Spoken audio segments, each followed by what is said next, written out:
In this video, we look at the NFL #1 draft picks who have also won the prestigious Heisman Trophy. These players have not only excelled in college football, but have also succeeded in the NFL. From legends like Cam Newton to recent stars like Joe Burrow. We cover the complete list of players who have achieved this rare feat. Join us as we explore the intersection of college and professional football greatness and the NFL #1 draft pick. Coming up in just a moment. This is the Pigskin Daily History Dispatch, a podcast that covers the anniversaries of American football events throughout history. Your host, Darren Hayes, is podcasting from America's North Shore to bring you the memories of the gridiron, one day at a time. Hello, my football friends. This is the Darren Hayes of PigskinDispatch.com. Welcome once again to the Pig Pen, and welcome to our draft special, as we're going to look at some of the greatest picks in NFL history. Heisman Trophy winners who went #1 selection in the NFL draft over the years. And we have a complete list here, and there's some really great players, and maybe some that did really well in college, won the Heisman, but maybe not so well in the professional level at the NFL. So since the inception of the NFL draft in 1936, there have been 30 players who were both #1 overall pick and a Heisman winner. Now, we're going to cover some of these and really focus in on the quarterbacks, because that's our two candidates that could possibly go this year. It would have been Jaden Daniels, who won the 2023 Heisman Trophy, and we also have Caleb Williams, who won the 2022 Heisman Trophy.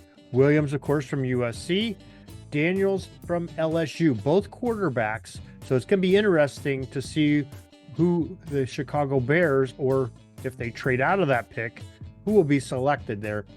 Our money is probably, everybody is predicting it's going to be Caleb Williams or Jaden Daniels. And most people are clamoring for the fact that the Chicago Bears will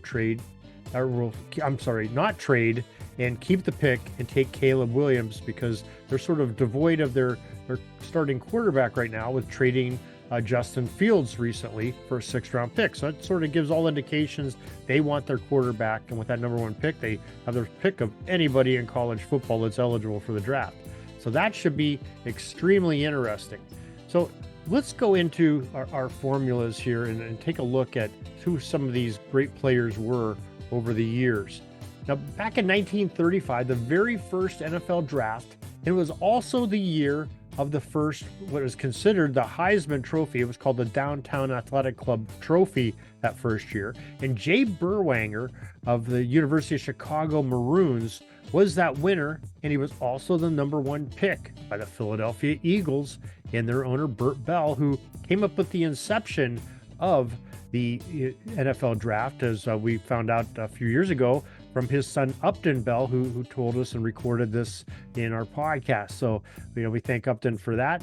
Jay Berwanger, though, never played professional football. He felt it was not as lucrative as going into the business world, and he was right. Back then, 1936, you didn't make very much money playing pro football. Made a lot more money going into business and Wall Street and financial type things, being a banker.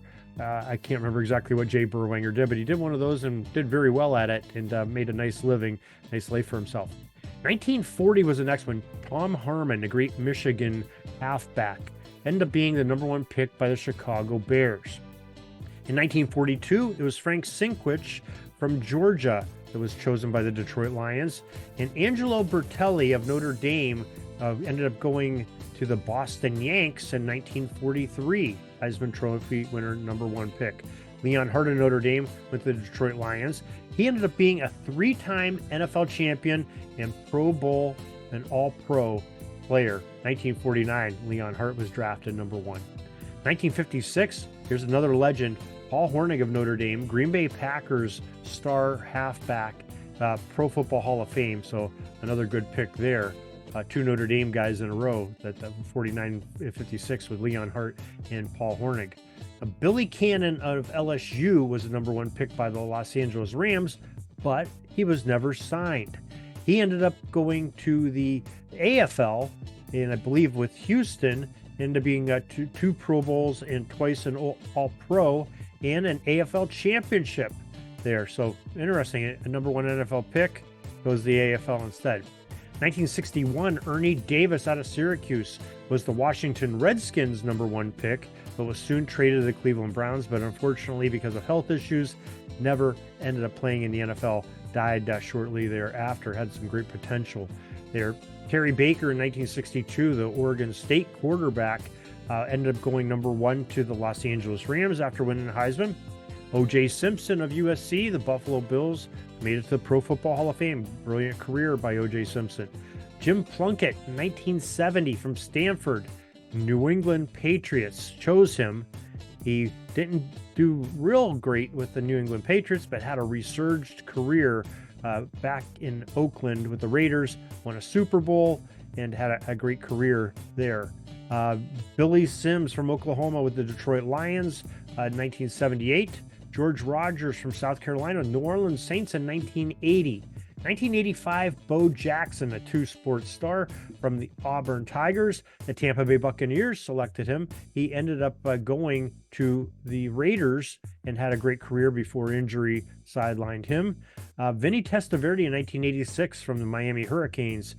Ended up going also to the Tampa Bay Buccaneers, but bounced around the league, had some good, decent success. Not a Hall of Fame career, never a championship quarterback, but had a very serviceable quarterback. Carson Palmer from USC went to the Cincinnati Bengals in 2002, had a great career with the Bengals, and then moved on to play for Arizona for a few years. Very serviceable quarterback there. An injury sort of cost him some of his prime time career and sort of set him back a little bit. 2008, Sam Bradford from Oklahoma played for the St. Louis Rams. Good career. Cam Newton from Auburn took the Carolina Panthers to a Super Bowl and later played for the Patriots. 2010 was his year. Good career. Not sure. He might not be done yet. There's rumors that he might come back out again. He's wanting to go still play. So still young enough, only 14 years into his career. Didn't play last year. 2013, Jameis Winston of Florida State went to the Tampa Bay Buccaneers. He is still playing, so who knows? I believe he's with the Cleveland Browns for the 2024 season. He could get some time and maybe catch on.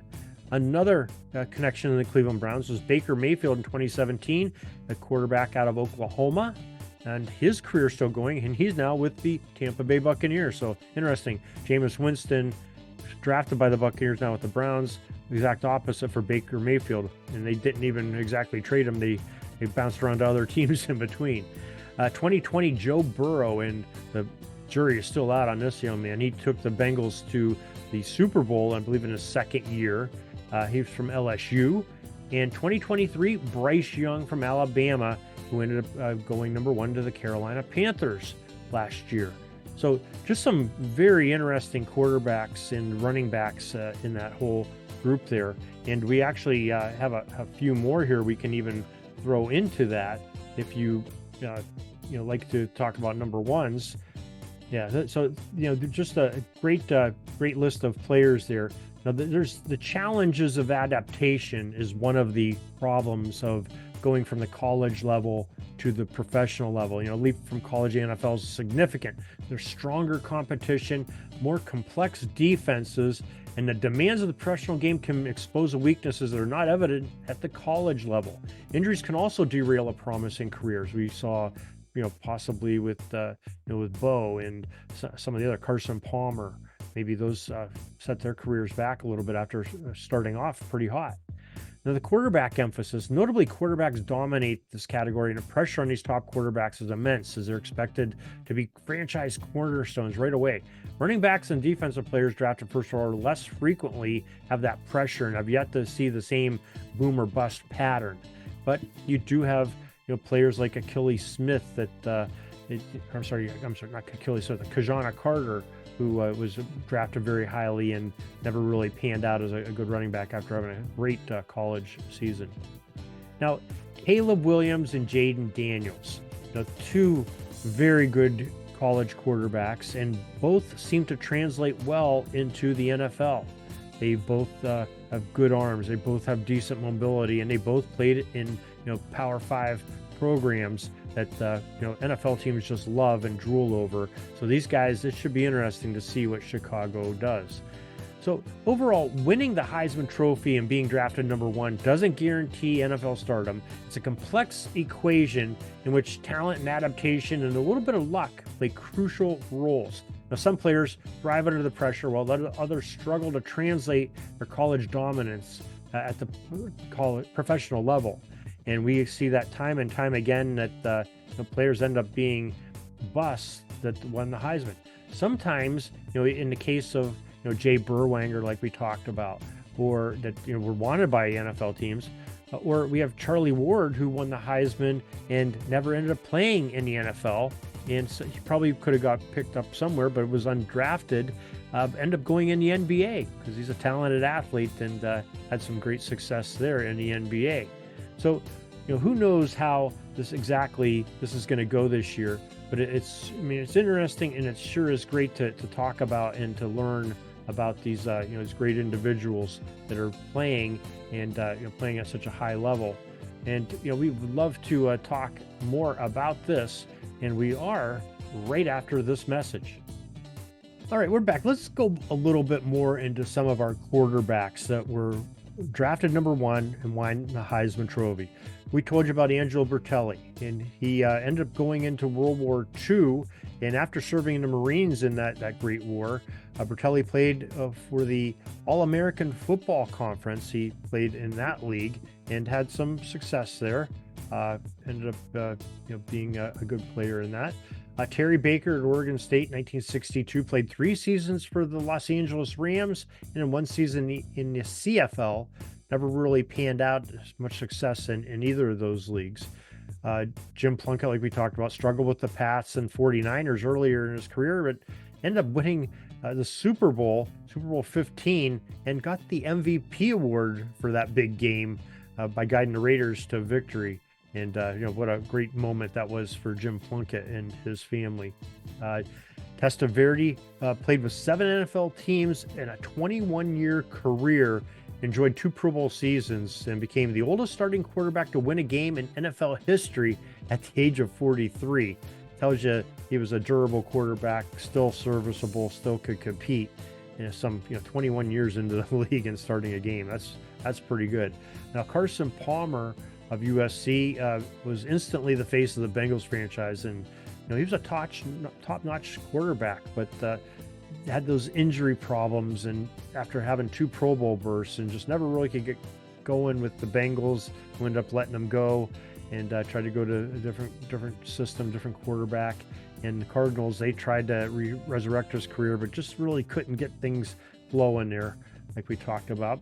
Sam Bradford, great expectations of this young arm that came out of Oklahoma, but he just was just a guy. He just really wasn't that thing. He showed some bits and glimmers of promise at some points, and other times he looked like just another guy at throwing the ball out there.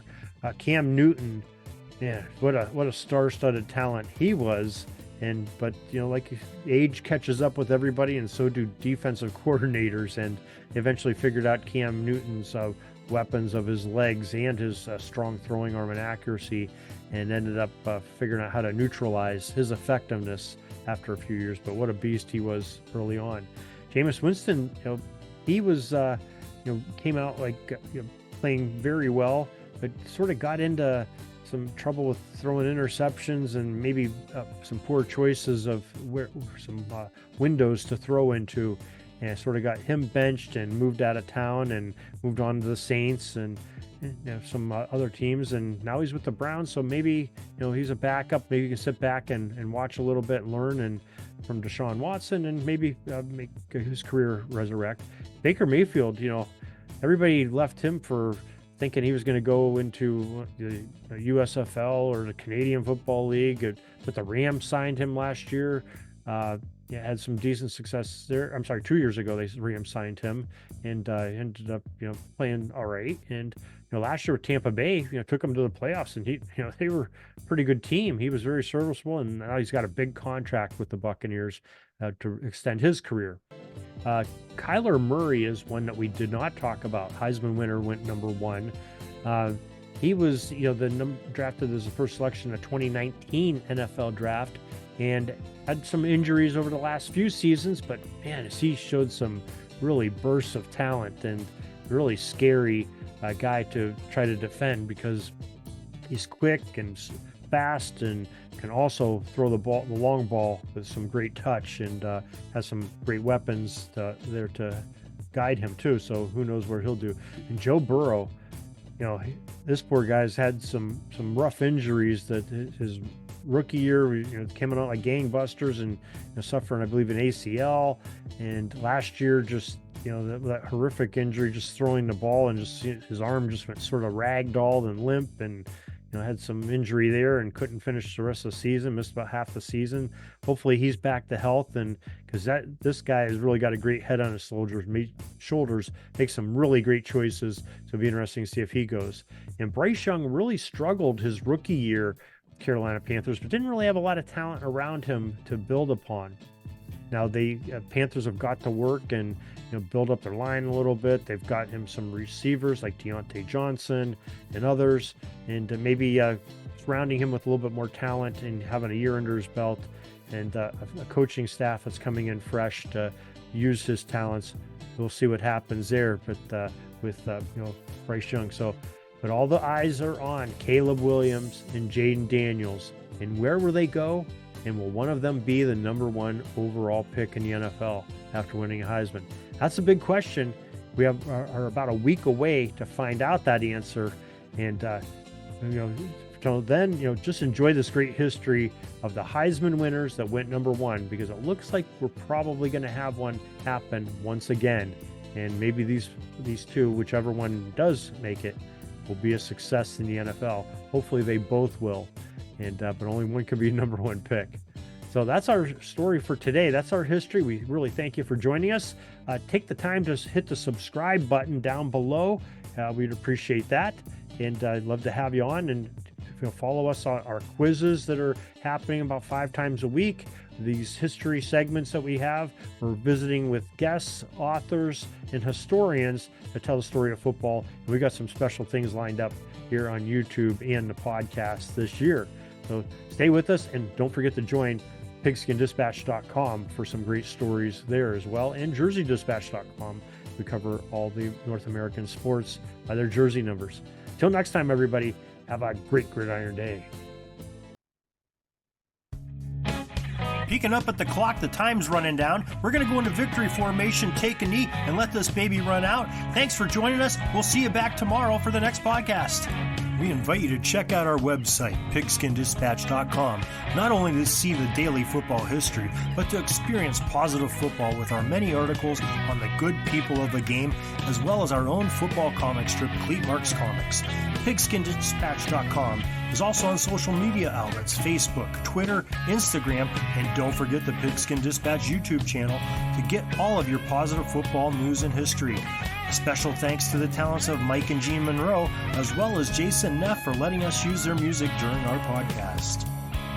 This podcast is part of the Sports History Network, your headquarters for the yesteryear of your favorite sport. You can learn more at sportshistorynetwork.com.